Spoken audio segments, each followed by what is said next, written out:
Principle of online learning. I'm sure most of you already teach in online learning or teaching classes, obviously, and familiar with most of the concept I'm about to talk, but I decided to put them all in a stream from beginning to end of ideas or the flow of how you are going to build your own courses. We set up a Moodle instance. Obviously, you know, we are all focused on putting all those modules you are going to prepare into this platform. So this is a toolkit, actually. It's not just a presentation, it's something we will give to you. And most of the slides here are links to other tools, online tools and other tools that will help you put together very good courses, I hope, and also give like a frame, a standard of how you do it together. So if you need like a Lego to put together the modules that each of you build differently and to get a very coherent experience from the student side, that when he picks or she picks all those modules together, they have something that looks, again, coherent, you know, not too eclectic. So standards. Okay, so goals. Everybody knows we need to start with goals. I'm talking about the project level even, not just the module each of you is going to build. So you start with goals. We break them down to objectives, small objectives still. And objectives usually divided into skill and competencies.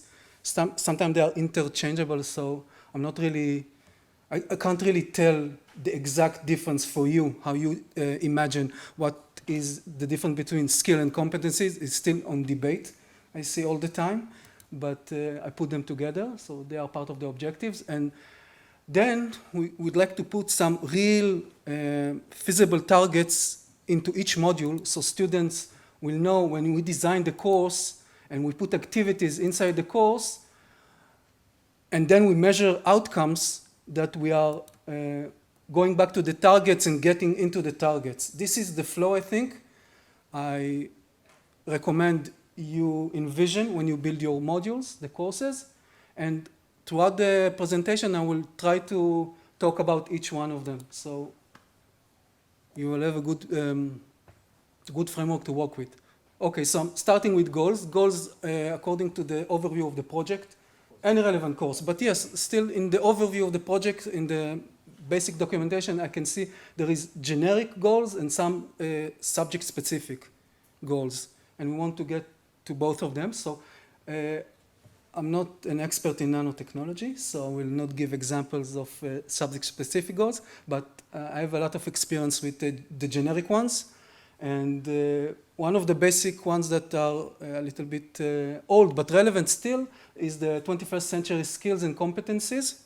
And I will give you an example with those.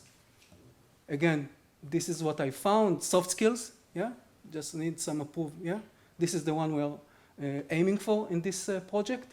And teaching offline and online skills. Of course, the subject-specific are photonic skills. And I'm using the World Economic Forum diagram that shows the 21st century, which you are probably you all familiar with. It's not a new one, it's maybe 10 years old by now. And I want to focus on the soft skills that are a subset of what you see here. Let's say maybe the communication one. So I choose a soft skill, which is communication, and then I'm running you through what I would do if I'm building a course, yeah?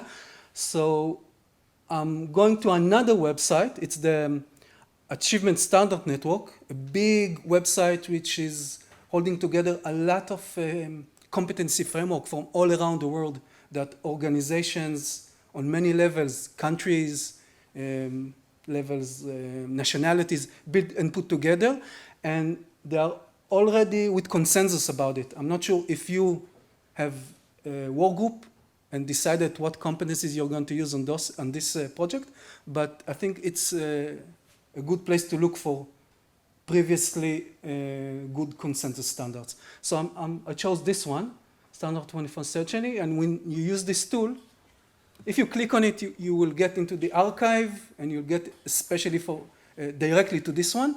But I already marked the one that I'm going to use in this example, writing and speaking skill to communicate new understanding and effectively. After I found what I was looking for, I can take it down. I can export. These are technically available set of competencies that I can export from that specific website and import it into our Moodle instance. So it's available to all of you in all the courses. And this is generally how it works. I can have different competency frameworks, not just this 21st century that I chose. I can have Nano if I found it, or you can build it together, or each one can have his own, but I'm not recommending it. Better you get into a consensus. And Moodle can hold different competencies, as you can see here. And there is another part of Moodle where you can build learning plans. This is already available to you. You just need to sit together and build it. And after you make a learning plan, you can connect each of the activities in your courses, in your modules, okay, into the learning plan, or also directly to the competency framework. If I'm looking specifically in Moodle on a student, I can see where it stands, what is the status, what competencies is already achieved. Competencies can be on different modules, different courses, same course, a big mix of connections between them. But the learning plan or the user's profile can get a very good overview of where the student stands on everything. And this is an example, so you see it. I'm back to communication, the competency I chose, the soft skill I chose. And this is the first tool I want to show you. It was built by Joyce a long time ago, Joyce Stallinger. And I click it, so you see it alive a little bit. These on the left are Moodle activities and resources you can put into your courses, into your modules. And there are here some video that explain what does it mean, each one of them, how they actually work, how do you put them into the course. I will go here and go down through this one and see if I get the green one. There are many activities in Moodle, and this is the first page.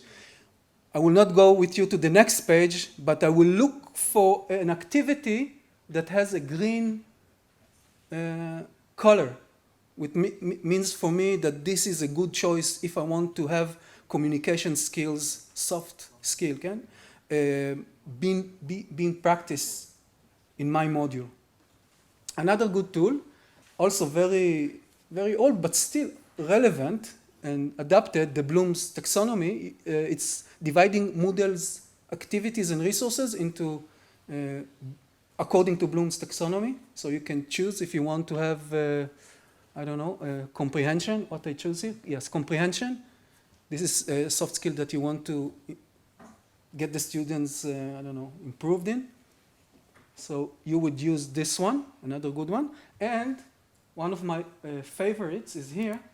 This can help you as an instructor put together an instruction for the students on each activity according to the Bloom taxonomy. So here is the instructions we are about to give to the student, and I can go through the stages. First stage is what am I going to ask the student? I want them to discuss, so it changes here to discuss. I move to the content and discuss big ideas, it changes here. I move to resources, okay, use the Wikipedia. Product, what am I want you to do? Maybe make a report, no, it's too easy. Sculpture, you need to get a sculpture here. And you should work probably in groups, three in groups. And obviously you can go back and change whatever answered question. You can always tweak it, and it's very easy to put together an instruction and go with, you start the course with easy first levels of, remembering, and you go and make it a little bit harder and harder for the students, make it more complicated along as you go in the course. Good tool. So this was soft skills. Now I'm going to talk about a little bit about teaching offline and online and skills. And for this, I recommend working with this one. This is another European project, very good one. They put together digital competencies for education. This is for teachers, what they expect teachers to know when they teach in classes. And it's, I think it's a revised point of view from a teacher teaching perspective on the 21st century competency I showed you before. So also here you can just pick things that make sense to you. You want to use them in the course and go again with the tools to get the activity in place. If you click on it, this is the source. This is where I got it from, okay? It's a European project. And it's very deep. If you want to go deep into making a very thorough course and complicated for the students, you'll get a lot of ideas here. But we are almost getting into Moodle. This is preparation. These are advantages of online learning. I was thinking because I wanted to get tools that will emphasize the advantages, but I think when I am reading most of it, everything can be also offline. We can learn any place, any time, but it's a little bit slower and more complicated, and the technology makes everything works faster and make the distance shorter. So these are good ideas to think when you emphasize choice for activities in your course. Now we start to dive into Moodle, and actually what we are going to do is instructional design. Instructional design, see how we are going to build the course. This is how a Moodle course typically looks like if we didn't do anything, no special tricks. On the left side, the navigation. It's not really something you can change or modify most of the time. On the right side, this is where you get to build all your modules, all your units or topics, whatever. This is how it looks. The first module on the right side, it's a discussion with some instructions on what to do and an assignment. On the bottom right side, you can see another unit, another module. You'll have a choice, a question that probably will divide the students into different groups or ideas, or get the teacher to understand previous knowledge before going a little bit deeper, and then an assignment. Some of the assignments look a little bit blurred. It's because in Moodle you can make it personal. It's not hidden completely, it's conditionally hidden. If you finished this activity with a grade bigger than something, or you finish a competency, you submitted something and you get good grade for some competency, then another activity is open for you, so you can personalize the entire flow of the course, of the unit. This is what you see here.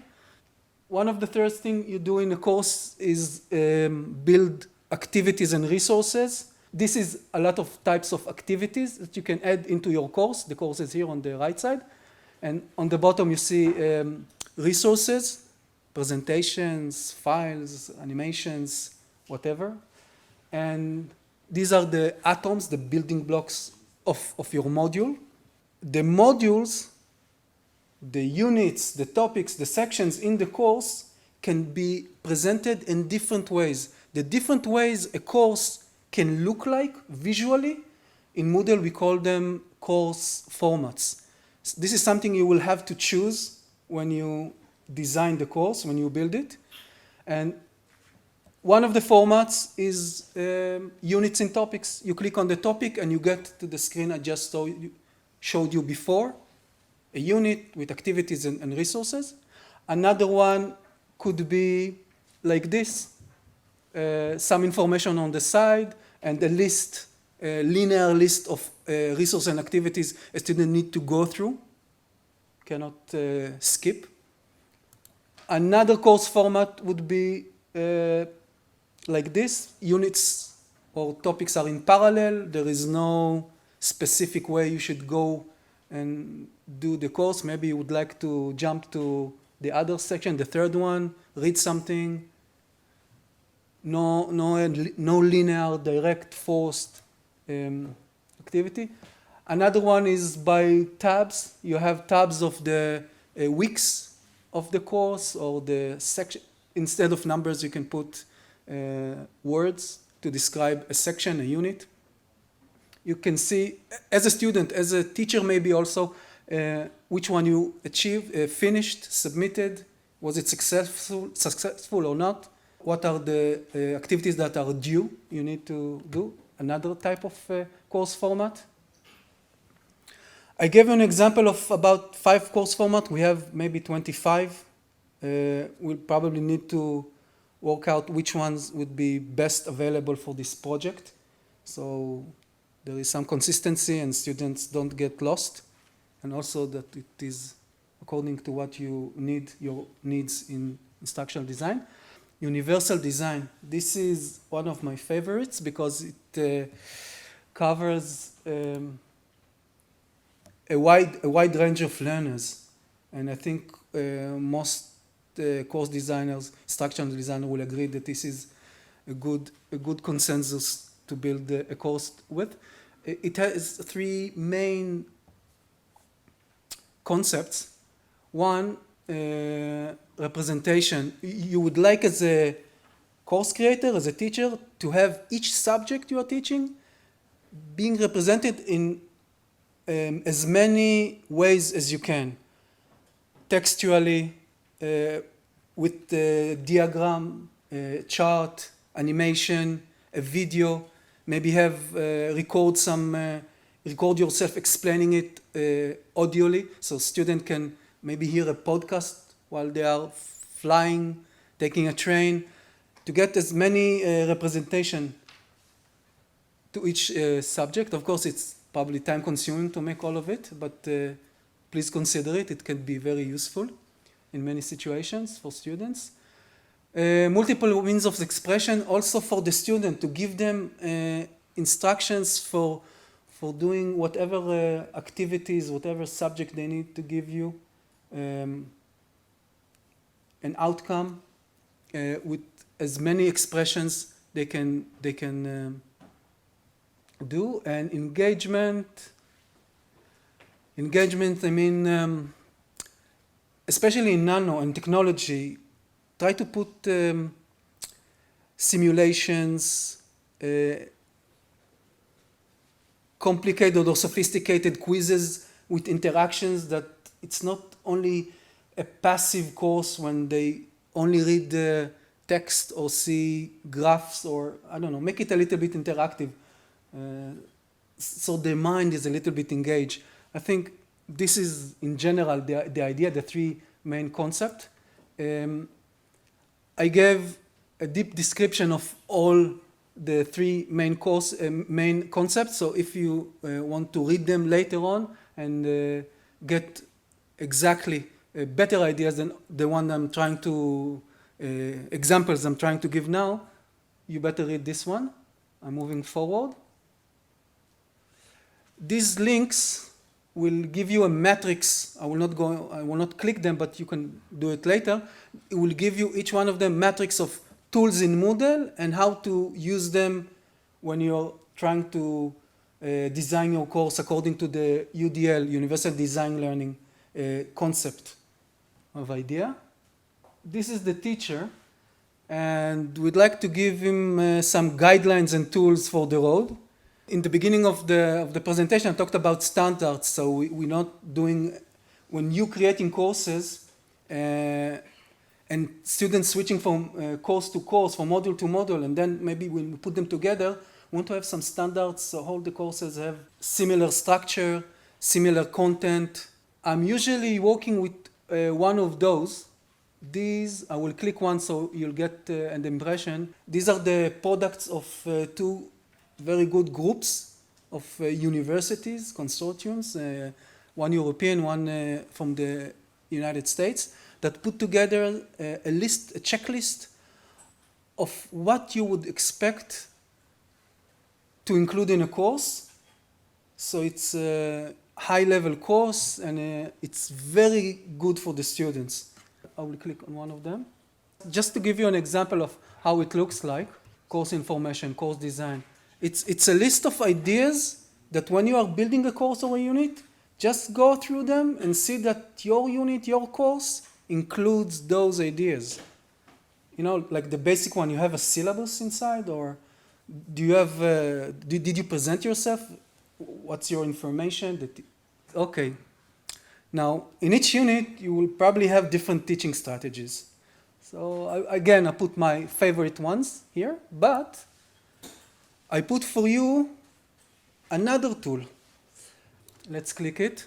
I took learning strategies. There are many learning strategies. If you want to see most of them, this is the link to see most of the learning strategies. But I took the most common ones. It's not for this project, it's for the last few years' projects, the most popular ones, and put together, like, if you want to do a project-based learning in one of your units, these are the Moodle activities you would like to use. They're already in a card, in some sort of a frame. So this is a tool for you. Go through this when you want to have a debate in one of your courses, or have the student put a journal, doing an experiment, whatever, science experiments, want to do some brainstorming, one tool. Okay, let's go forward. This is not yet translated to English, but this is entire different presentation about blended teaching and learning in Moodle. Half of it is about mobile, how do you incorporate mobile in your class if you want to do Moodle activities and mobile learning, and another one is how to use laptop, desktop learning. All the tools I will probably have in the future, like in the near future, more time to translate it, but still I have here the link. This is the link to another tool set if you are planning to build your units in a way that they will be used in blended learning. Very, very important, because we are sitting here and you want the student to be active and then ask some questions, have a quiz or an idea, and when they answer the question, you want to have it Moodle log the answers. And the next activities will be depending on what students are giving feedback in the class or answering questions. So again, very important one. A book. This is the main ideas I wanted to share with you. I hope it made some sense. It's a tool set, a lot of links. We have an email. We are managing the Moodle. Let's see if it's in the... We open courses for everyone. We created the users for each one of you, I think. I'm not sure I know everybody here. And you are teachers in an empty course in Moodle. Where is it? I will show you in a minute. This is the Moodle instance that is part of our project here. And each one of you already have a course. It's an empty course. We have set it up in a way that all the ideas you put together, each one of you separately, of topics you are about to teach, are already inside the course. So it's a very basic course design, but you will have to go inside the course and start putting together the units, activities, change it visually, play with it, maybe test it on students, see that they understand what you wanted to do. Okay, cool. Thank you.